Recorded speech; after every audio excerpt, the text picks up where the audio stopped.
Hello guys, good morning. So today is Saturday, uh, December 14, 2024. So last Tuesday, I just got my fistula. So this one,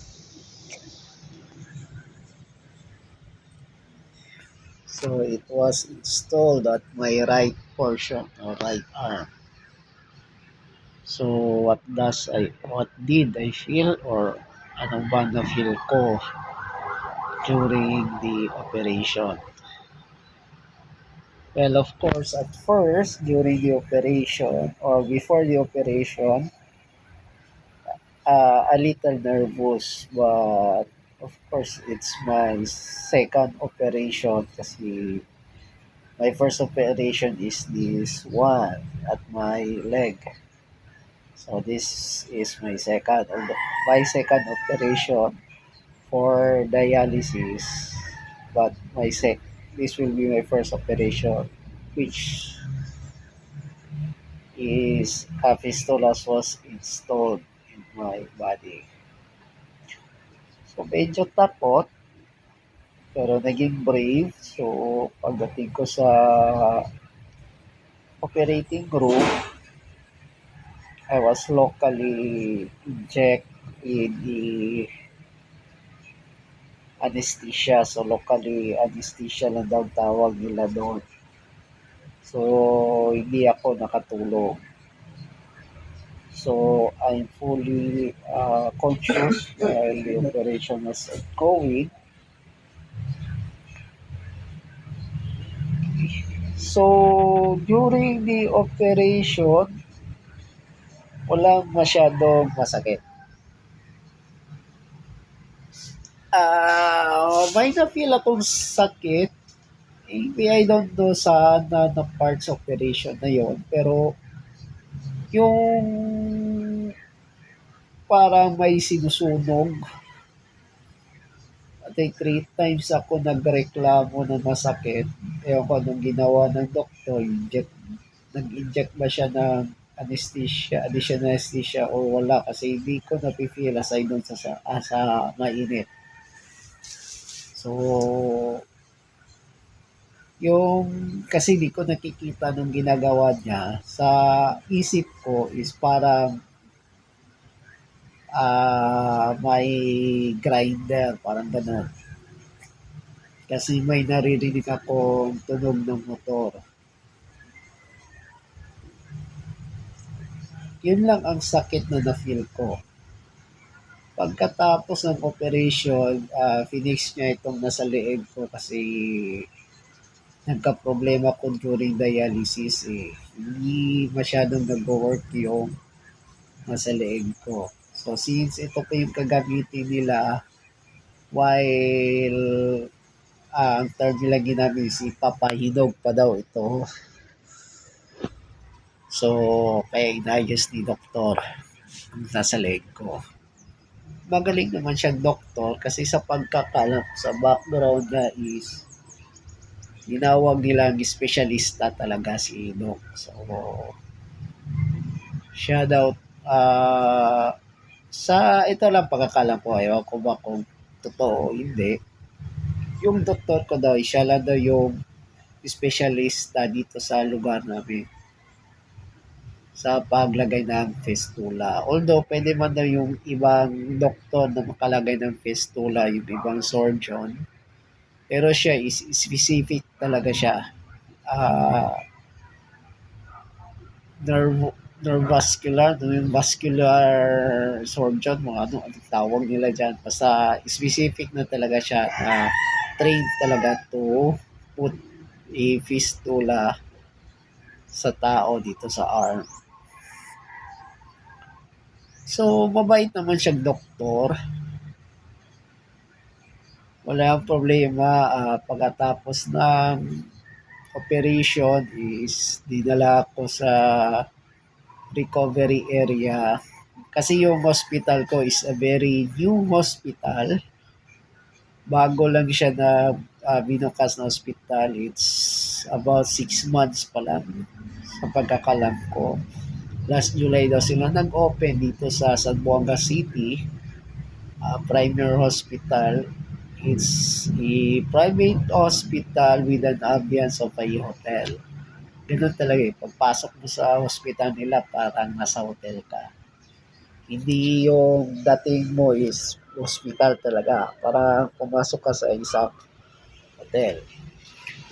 So, meron silang recovery area wherein while naghihintay ka sa papers na ginagawa or pina-process, doon ka muna ilalagay nila. Kung inpatient ka, after a few minutes doon, kung gawa ng report na and na-stabilize ka na, tsaka ka nila idadala sa room mo. Pag yun ang inpatient ka. Pero kung outpatient ka, doon ka mag-standby while your watcher or your family is uh, inaayos yung papel mo. So, standby ako doon more than kaya 5 oras kasi matagalan doon sa ayuda na processes sa mga ayuda. Kasi pinases yung ayuda ko para maging zero bill na ako. One of the promos naman sa hospital na madami sila include sa promo nila yung free talaga yung pag-i-install ng fistula provided doon ako dialysis. So doon ako nag-dialysis. It takes me around 2 weeks na nagda-dialysis doon bago ko nalagyan ng fistula. So, yan. Pagka uwi ko, gikan sa, galing sa ospital, umuwi ako, hindi ko pa na-feel yung sakit. Pero binigyan ako ng pain reliever, which is a paracetamol, that I should drink every 6 hours, or I can drink it if I feel pain. So, pwede daw hindi ako inom ng paracetamol na yung ko lang pain. So sa akin, for kuwan lang, ayaw kong maka-feel ng too much pain, ininom ko. Pero ininom ko around 12 in the evening, ata yun o 10 in the evening. Ininom na ako na ako kasi may nafe-feel na akong sakit. So meron din ako, ano yun, isang pa medicine para sa infection ko. Para hindi ako magkaka-infection. Hindi na-infection ako. Para hindi ako magkaka-infection. So, is a controlled medicine. Di mo basta-basta mabibili kung wala kang reseta. Okay, so,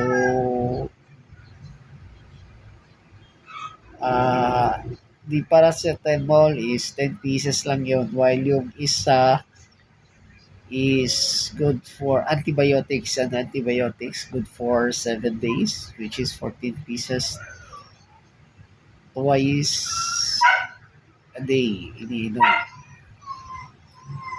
So, yun, 14 pieces twice a day. So, iniinom ko na yon aside sa maintenance meds ko na madami akong maintenance med, about I got 6 maintenance med. Sa so sa 6 maintenance med, about 5 in the morning at isa sa gabi. Yun ang maintenance med ko. So, kinabukasan, medyo may kirot, pero hindi naman yun talaga yung, ganun talaga na sakit. Kirot lang. May kirot siya. So, kinabukasan, nagka-dialysis ako kasi schedule ko yun. Wala namang problema. On the by Thursday, say, second day na, medyo wala na, may kirot pa rin. namagalang yung arm ko. Ngayon is medyo lumit ng maga kung nakikita nyo. Medyo lumit yung maga. Yan. Oh. Pero yung Thursday is maga to. Kahapon, Friday, which is scheduled ko na naman for dialysis. So, kahapon pa to, nilinis yung arm ko, yung fistula ko kasi after 3 days naman. So, pwede nang linisin. Yung Wednesday, hindi nila nilinis kasi 1 day pa lang daw. So, hindi pa pwede galawin. So, kahapon, pag open niya, medyo masakit kasi dumikit yung anong tawag nito? Plaster bang tawag dito? Itong puti. Medyo dumikit siya. So, in-sprayan niya muna. Ewan ko kung alcohol ba yung spray na yun. Basta something watery. At sinabihan din ako ng nurse na medyo masakit to sir kasi dumikit. So, ayun, tinis ko yung sakit niya. Natanggal lang din. Hindi naman gano'ng kasakit. Matitiis pa. Then, doon, first time ko nakita ko nung ginawa sa arm ko. So, pagkatapos ng nilinis ng nurse, medyo masakit yung banda sa itaas. Paglagay niya ng, betadine ba yun or something na, basta yung pangpalinis nila bago niya kinos. So, something sa itaas masakit, pero yung in between at saka sa baba, walang sakit. Yung sa taas lang, medyo masakit yung sa taas. So, kahapon, ang nangyari kahapon during my dialysis is that nahilo ako at nagsusuka. So, ang sabi lang ng nurse is baka daw di ko kinaya yung kilos na tinanggal nila. Kasi I was set for about 3 kilos na tatanggalin nila. But nasa 2.8 pa daw ako, nahihilo na. So, ini-stop nila yung pagtanggal sa akin. Sabi nila is paghatak daw. Ewan ko ano medical term yan. So, they stop it and hinintay pa nila for ilang minutes pa. Then, continuously nagsusuka pa rin ako. So, they totally stop it 15 minutes before ma-end yung dialysis ko. So yun, totally stop talaga after 15 minutes before sa dialysis ko, which is okay lang man daw kasi ang nakuha na daw sa akin is around 2.8 kilos. Then, alinisan na daw yung dugo ko. So, pag-uwi ko, medyo hilo pa ako pag-uwi. Susuka ko. While nasa road ako is kuwain talaga ako. Yung mga sweets lang. At kumain ko ng candy. Pagkain ko ng candy, medyo naismasan ako. Nawala yung pagkailo ko. So, medyo siguro the reason sa pagkailo ko is yung sugar ko. Nung time na yun, pag uwi ko, medyo manhid na ang kamay ko. So, gayon, Saturday ngayon, Saturday, it's the 14th of December, manhid yung kamay ko. Actually, sa 5 fingers ko, itong dalawa is hindi, walang manhid. May nafe-feel pa ako sa dalawa. Pero itong tatlo, wala talaga. Kahit gaano kung ikagano, no, wala ko mafe-feel. Parang may anesthesia. So, ginawa ko muna kasi Saturday ngayon, the possibilities, walang doktor ngayon doon sa hospital. Or yung doktor ko wala talaga kasi schedule niya yung surgeon ko, schedule niya is Monday and Friday lang. While yung isa ko pang doktor is Monday, Wednesday, Friday siya. So, wala talaga sila sa Saturday. So, nag-search na lang ako kung normal ba ito? Ang sabi naman na sa search ko, ginugol ko, normal pa daw ito. I will feel it for a very few weeks lang for the reason na kasi sa fistula is yung dinivert yung dalawang veins ko. Kinonect yung dalawang veins ko. The resulting of it is mamamanhid daw talaga yung ibang parts ng sa kamay ko. Pero mawawala lang daw ito once masasanay na ang blood flow ko. Yun ang pagkakintindi ko. Pero by Monday, is babalik na naman ako sa hospital by Monday kasi dialysis ko na naman. Dialysis schedule ko. So, itatanong ko talaga sa doktor na to. Kung normal lang ba or sa DARS doll kasi alam niya yung doctor is visiting lang talaga sa dialysis center. Then, ang schedule ko is hapon, ah 12 noon till 4 o'clock. Then yung schedule nilang doktor is last clinic time niya is 1 to 4. So, possibly is hindi ko siya mabutan sa clinic niya. Pero ang kagandahan naman ng hospital is yung doktor is bumibisita talaga siya sa dialysis center.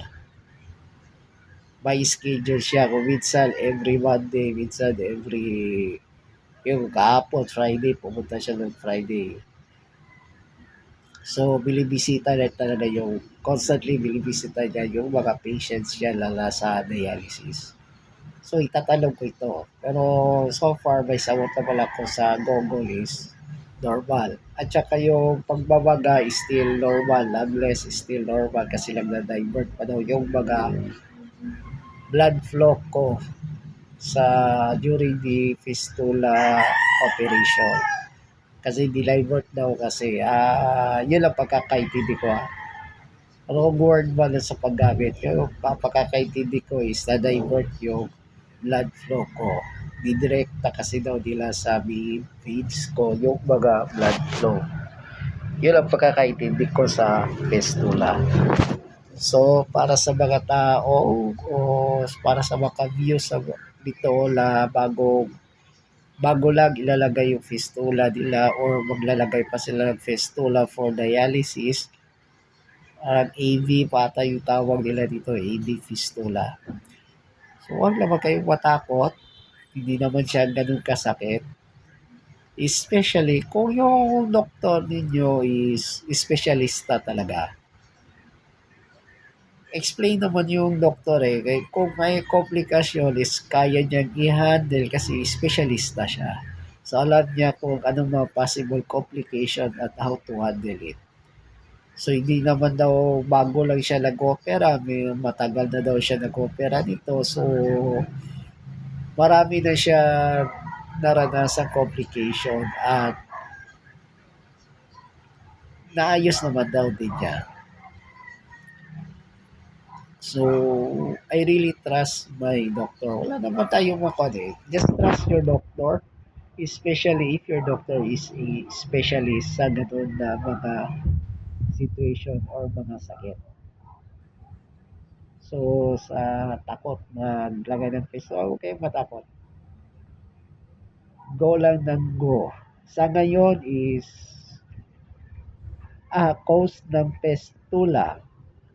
Actually, di ko alam the real cause ng fistula kasi depende kasi yan sa hospital. Roughly estimate lang is nasa 20-25 above yung mga cause ng fistula depende sa type ng hospital ninyo. Yung government hospital siguro lower, while in a private hospital maybe ganun ang cost or higher than that. So, may assistance naman tayong makukuha sama sa PhilHealth. May assistance ng PhilHealth for the fistula. Local officials. Ano sabi ko sa local official? Yung assistance ng congressman ba, ng mayor, o ng governor pag nagbibigay. karamihan ng city karamihan sa lugar is nagbibigay yon, especially pag tauhan kayo or known supporter kayo ng politiko na yan, eh, magbibigay talaga yan siya. And by OVP, sa ngayon is hindi OVP na nakuha ko is yung cash assistance, but ang nakuha ko sa OVP sa Pistola wala. Kasi nasuspend yung assistance nila. Medicine lang. May medicine assistance yung Office of the Vice President. Pero medical assistance, which is yung gastusin sa hospital, is nasuspend. Nasuspend yun. So wala akong nakuha sa medyo kuan lang nga kasi bago lang nasuspend nila. So, okay, may PWD din ako. Nag-apply ako ng PWD, so naka-discount din ako through PWD. And yun nga is hospital promo sa ngayon. Kasi yung before sa akin is yung mga sana siguro yung mga first customers ng hospital sa dialysis center is nakabayan sila. Although with a cheaper lang, pero hindi katulad ko na zero bill talaga ako paglabas. Kasi may hospital promo. Pero kung wala kayo sa mga ganun sa hospital promo, yung normal rate ng dialysis na fistula operation, sabi nila is nasa 20-25 or above. So, kung magpapalagay ka ng fistula is doon na talaga, mag-prepare ka talaga kayo.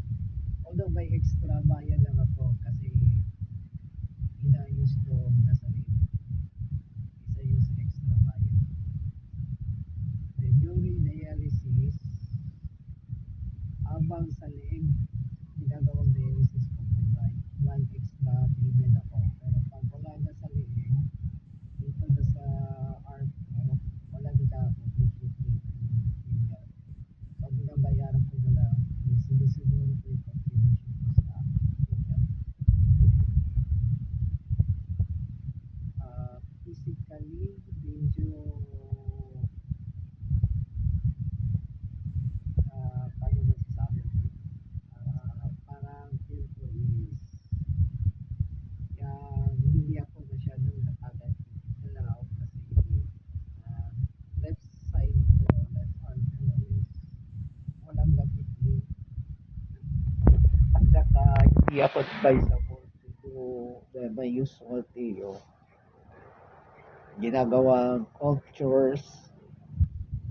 Kung may home chores ako yung light lang. At sa ngayon, ayaw ko yung home chores na may hinahawakan ako. Especially kung left side kasi hindi ko napipili. Kahit yung i-squeeze ko yung stress ball, hindi ko mai-squeeze yung stress ball kasi hindi ko alam kung tama naman yung pag-squeeze ko. Pero kagabi try ko i-stress yung stress ball, hindi ko na i-squeeze talaga. Kahit gaano ko nahihirapan talaga ako mag-squeeze sa left side ko. So, kanina is pag kumawa ko ng mug or yung mga maiinit na bagay, hindi ko na-feel kasi manid nga yung left arm ko. Manid yung left arm ko. So, kumakain ako, gamit lang yung right arm ko. Usually, kagaya dito, ang hinahawa ko sa phone ko is yung right arm ko. Kasi ko sa left arm ko, hindi ko ma-feel na hawak ko pala yung phone ko. Parang wala lang. Parang wala akong hawak. Kahit kakagating ko tong left arm ko, wala akong na-feel talaga. Manhid talaga. Sa pagtulog, yes, nahihirapan ng matulog kasi dapat itaas tong left side ng arm ko. Ano pa ba? Well, titisi ko to for a few weeks. My next consultation sa doctor for my fistula is 2 weeks after. So, the 2 weeks after is on December 24. I doubt ko nandiyan ang doctor by December 24. Pasko eh. So, as long as since always naman ako nasa hospital, so 3 times a week ako sa hospital. So, anytime pwede akong matalog sa nurse sa dialysis center. Kung may bago ako nararamdaman about dito. So that's it. I've been on the dialysis since October 25. So October, November, so 1 to 2 months lang ako sa dialysis ko. Ito na nangyari sa akin. Work, wala na akong work. Uh, Naghahanap ako ng mga side hustle jobs yung makakaya ko lang. Sa ngayon, I'm thinking on the side hustle jobs. Kasi pangarap ko talaga maging programmer. So, I'm study programming by ganito ako. By January, wala na. Zero income ako by January. May little lang ang income ngayon. But sana by January, kung mapupulfill ko yung programming skills ko, gusto ko na ano to? Applications, Android applications, and hopefully maaabot ko hanggang iOS applications. Siguro, sana kikita kahit a few dollars lang a month. Siguro parang pampabuhay ko lang.